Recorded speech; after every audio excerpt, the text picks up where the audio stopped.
Hello नमस्कार आदाब दोस्तों, मैं हूं स्नेहा और आप देख रहे हैं साम टीवी के एक सुखी जीवन का मंत्र। इस खास शो में आप सभी का मैं स्वागत करती हूं।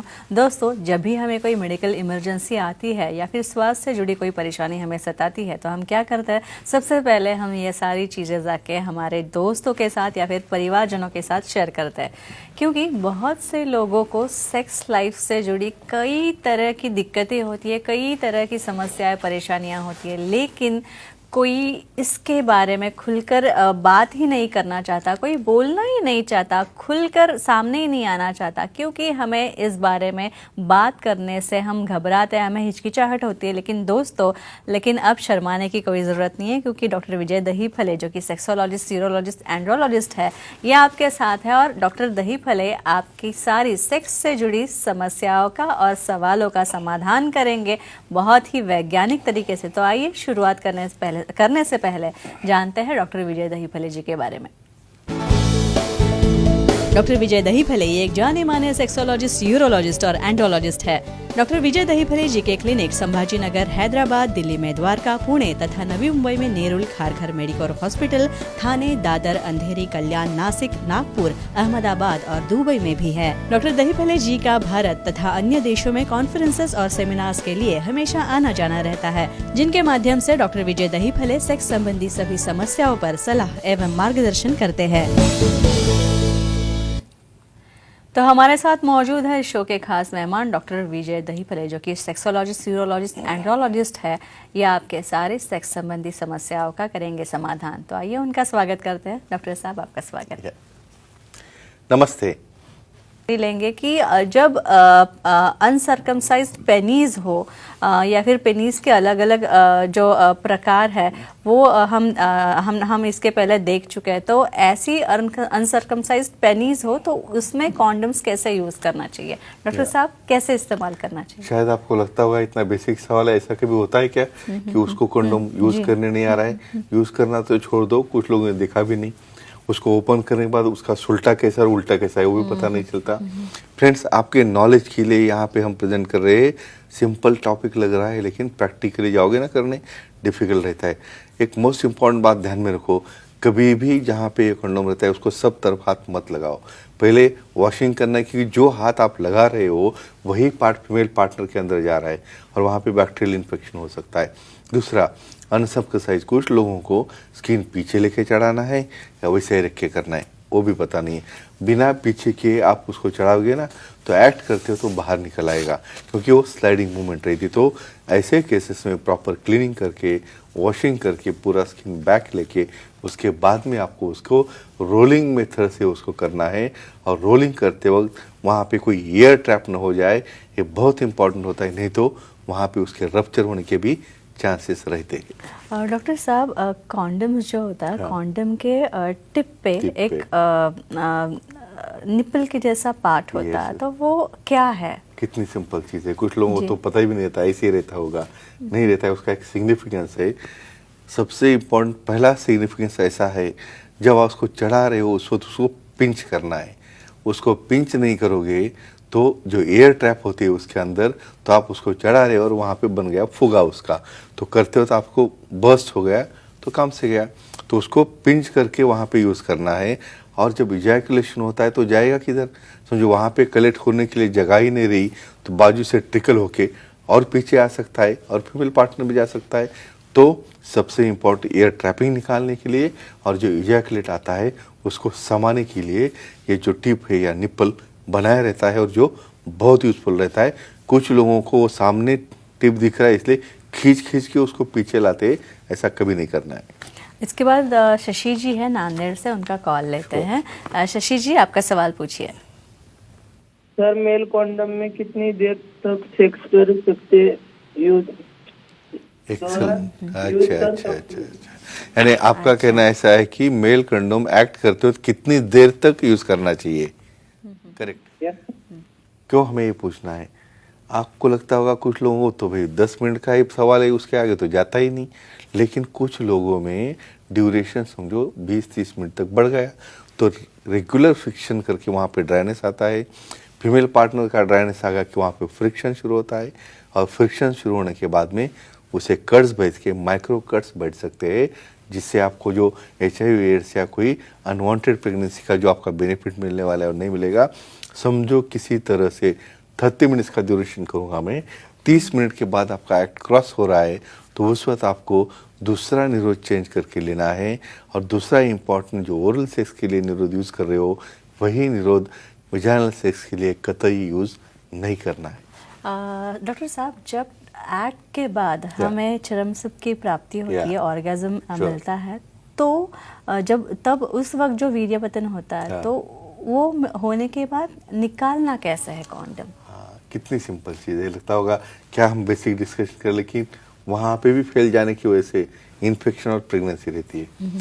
एक यहाँ पे सिंपल चीज़ कहना चाहूँगा आपको कि यहाँ पे इजैकुलेशन होने के बाद कलेक्ट हो गया वहाँ पे, लेकिन कुछ लोगों को ऐसी आदत रहती है वैसे ही कंटिन्यू करते हैं।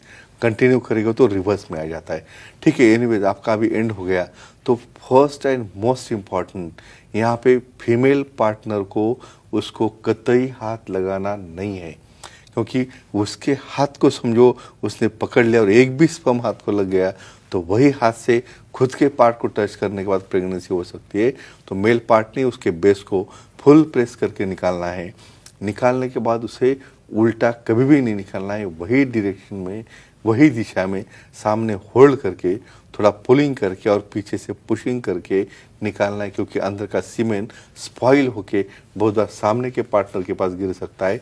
तो उसे ये पूरी प्रोसीजर करना है, इधर अपने टॉयलेट में या थोड़ा दूर जाके और बाद में पॉकेट में रैप करके उसे डिस्पोज करना है। ये रहती है नॉर्मल प्रोसीजर डिस्पोजल की। डॉक्टर साहब, काफ़ी बार यह सलाह दी जाती है कि इन्फेक्शन ना हो इसलिए कॉन्डम इस्तेमाल करना चाहिए, लेकिन क्या कॉन्डम्स वाकई ही इतने सेफ होते हैं? हाँ, उसका परसेंटेज कितना है बोलता हूँ आपको। जी। कोई कोई भी चीज़ 100% नहीं रहती है, आप कैसे यूज़ कर रहे हो, आपकी खुद की एरर भी है ना उसमें। तो मेल कंडोम ज़्यादा से ज़्यादा 96% से लेके 98% तक आपके लिए सेफ रहते हैं। उसके बियॉन्ड यानी हम 100% बोल नहीं सकते। तो अपनी खुद की केयर, इस्तेमाल करने का तरीका, ये भी इसमें काफ़ी मायने रखता है। तो इसलिए कोई भी चीज़ 100% प्रोटेक्टेड है ये पकड़ के चलना जायज़ नहीं है। इसके बाद मधु जी है दादर से, मुंबई से कॉल कर रही है वो। मधु जी, आपका स्वागत है हमारे शो में। डॉक्टर साहब से सवाल पूछिए। प्रणाम सर। जी प्रणाम जी, बोलिए। मेल या फीमेल कंडोम अलग अलग कलर के होते हैं क्या, और उसका क्या फायदा होता है? जी। हाँ, होते हैं, कैसे होते, जरूर होते हैं भाई। उसको तो डिज़ाइन में रहते, कोई रिब्स है कंडोम को, रिब्ड कंडोम है, कुछ डॉटेड कंडोम है, या कुछ को तो स्पाइक रहते हैं ऐसे।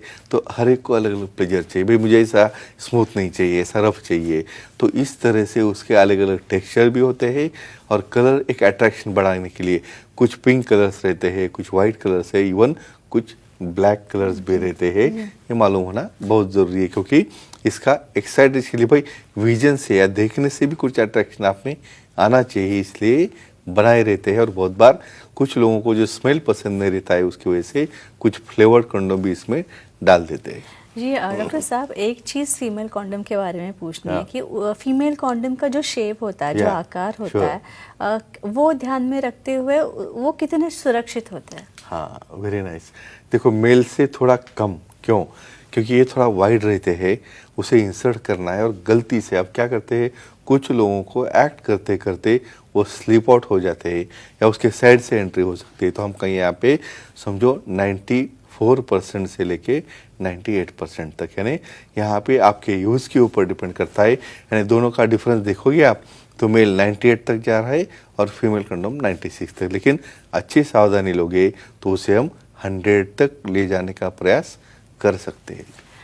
अगर मेल पार्टनर और फीमेल पार्टनर दोनों भी फीमेल कॉन्डम यूज़ कर रही है और मेल कॉन्डम यूज़ कर रहा है, तो क्या ये एडवाइजेबल है? ऐसा होता है कभी? जी, कभी कभी होता है जब मेल बहुत ओवर कॉन्शियस रहता है, नहीं मुझे कुछ नहीं होना चाहिए। तो ऐसे केस में क्या होता है बोलेंगे, एक तो डबल कंडोम यूज़ करना टोटली मना है, क्योंकि फीमेल कंडोम रबर या जो लैटेक्स मटेरियल है उसी को समझो, मेल कंडोम का लैटेक्स दोनों का फ्रिक्शन बढ़ जाता है। फ्रिक्शन बढ़ के वहाँ पे हीट तैयार होती है और हीट तैयार होकर वहाँ पे डैमेज होता है और उससे अनवांटेड प्रेगनेंसी HIV एड्स हो सकता है। तो फ्रेंड्स एक ही कहूँगा, बहुत बेसिक नॉलेज है, बहुत बेसिक इन्फॉर्मेशन है, इसे हम यूज़ करोगे तो डेफिनेटली आप सेक्स एजुकेशन अवेयरनेस और सेफ्टी के अंतर्गत खुद का और अपना पार्टनर का लाइफ सेफ और सुखी रख सकते हैं।